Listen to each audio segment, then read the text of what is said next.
going to give some other guys some minutes as we get off here for opening tip. But first thing that comes to your mind is Ben Simmons goes straight to the there for. He can add some toughness on the defensive end as well.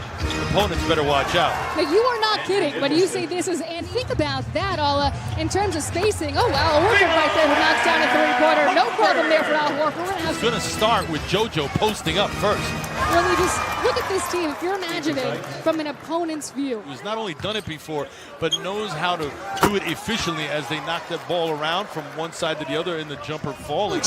I am going to be better defensively. By the way, love seeing that from Josh. Need him to step up offensively this year. Great pass. Ben Simmons going to get some love from the fans as he throws that one down. And speaking of defense, I think that's where the experience comes. Ben, still a work in progress, but you like where he's going with that. Just the way that was played, but he posted up, got some advantages, and put shooters around him. Has a nice little backdoor cut to Tobias for an easy two. Well, James Ennis III checking in, and Matisse Thybulle as we were talking there. Ben Simmons. Mark Zumoff, by the way, with the night off tonight. All in a night joining you, having some fun out here. Matisse Thybulle from deep misses as well. Well, the Sixers so active on that exchange. Horford's coming up with the tip and a steal. And potentially tonight, as you've got Trey Burke, and you've also got the Sixers who added Raul Neto. And a lot of talk of pass first kind of guy, drives in and gets it inside. The key with him is staying healthy. Missed almost half of the games as T-Ball knocks down a perimeter jump shot. I gotta say, my favorite Mike Scott moment this summer had to have been the Nerf battles. If you had to see, you did some Nerf battles with some kids, and the young kids were ganging up. The workman-like mentality that he brings day in and day out. One of those guys, the old cliche, first in, last to leave. That's Josh Richardson. He wants a championship. I was just saying, he said that. It better because I want a championship too. Yes, and I think we saw last year how much it hurt him to fall short. And the flight home afterwards, for that matter, that couldn't have been fun. Remember all that. One seed thinks that they can get there. He's got goals again of being the defensive player. It really is. And then you have the answer to when Joel is out of the game. The defense with Joel has been incredible. When he's out the game, it's been slight. And you have the answer to when Joel is out of the game. The defense with Joel has been incredible. When he's out the game, it's been slight. As you know, shots don't always fall, but you can always rely on your defense, in particular on the road. In the game, as well as maybe in history. But, you know, we don't have to necessarily hunt threes for him. We have a lot of capable guys, and it makes the offense more fluent. This guy, to me, is an ultimate compliment to the players that's in his 76ers uniform. And his age. Great pickup, because at times when teams want to get physical, start pushing people around, you bring in Kyle O'Quinn. Ben Simmons checking back in here at the Wells Fargo Center, where the Sixers are playing the Guangzhou Lions in their preseason. When teams go small, let's rewind. My only question was with that side of the front court, when teams do go small, is Tobias going to be able to run around and chase 3 men around. In previous years for Boston being a primary five, primary 5-man. You know, now he's coming to the 4 and chasing around these perimeter guys. I think his IQ, too, gets him through, don't you think? Yeah, it is. You know, the times where his body, take advantage of the players and the opponents. Well, and with how the league is trending now and from college to the NBA, as Tobias just goes in there easy for the two-handed dunk. Tyball's game. You know what else is going to be neat with him is he's got quite the hobby of photography, so he's already... And no offense, you probably never see again. So for the Philly fans to come out, I think it just shows their excitement around this new addition. Something interesting that he had said on Media Day, Ala, was that he felt like he was too worried last year. Right on cue, by the way. Mark or anybody else, Philadelphia media, national media, that stuff doesn't matter. None of us have to walk in your shoes, whether you're Ben or JoJo. Being the point guard of this team. And that's why I'm saying it's not easy. We can demand these things. Richardson with the knockdown is the moment, and it worked for me, the moment you stop thinking about your trials and tribulations, but worry about your team, I think that'll bode well for you moving forward. As Nicholson knocks down a jumper. And that reminds me, as Ben Simmons goes to the cup again.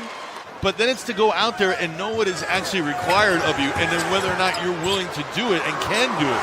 I think Ben right now is... They want him to shoot it. And he does. that Joel Embiid would just play the first half. So that is all normal in accordance with what they're trying to do here. Shaka Smart, that year St. Joe's went on to win the A-10.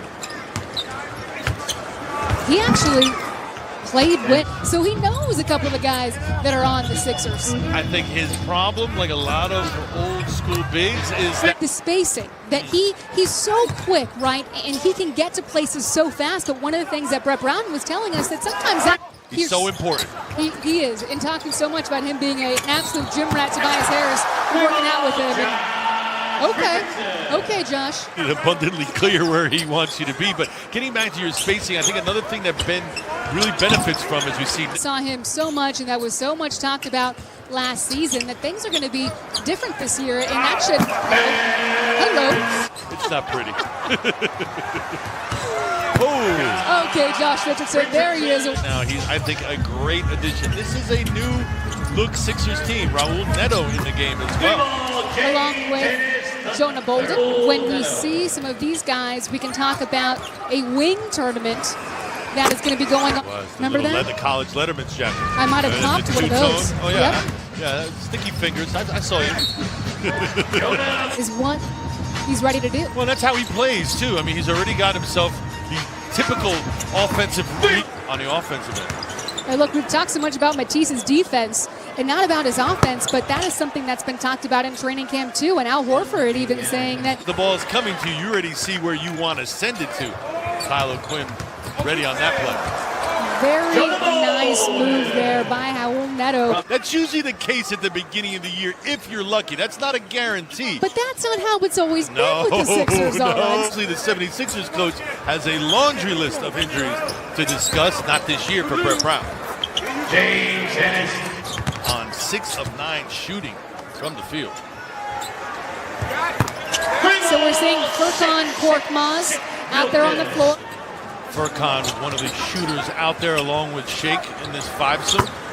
And speaking of Furkan, one of the things that he's still 6'8", which you can't teach, and he can still stroke the. Brett Brown said that he reminds him of an Avery Bradley type. And I wanted to get your thoughts to see a work in progress.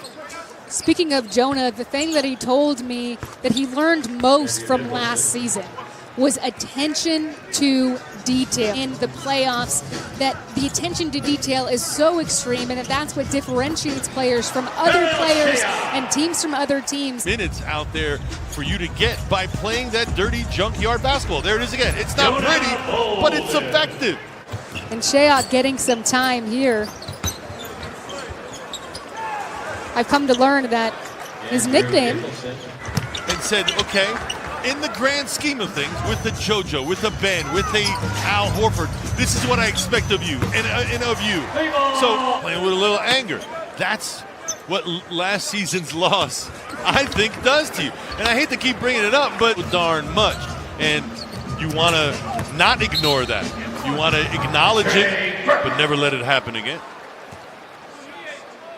It bounces back this year, because one of the things that he said is that, look, honestly, it feels like I'm a rookie all over again. And by the way, looking at him now, I never saw that body all last season, which tells you that it took so much out of him being late, being sick. And you mentioned Norvell Pell, and by the way, Brett Brown is with you on that one, because that was also what he said, but I'm sure that's what most coaches are going to say. Other types of calls that I didn't just list.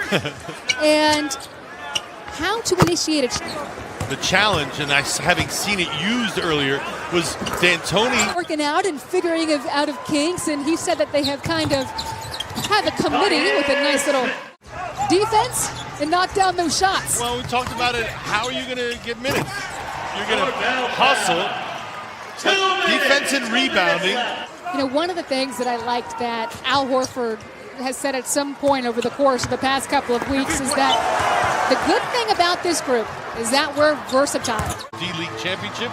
Look at Nick Nurse now. He's got himself an NBA championship, too. Look at him now.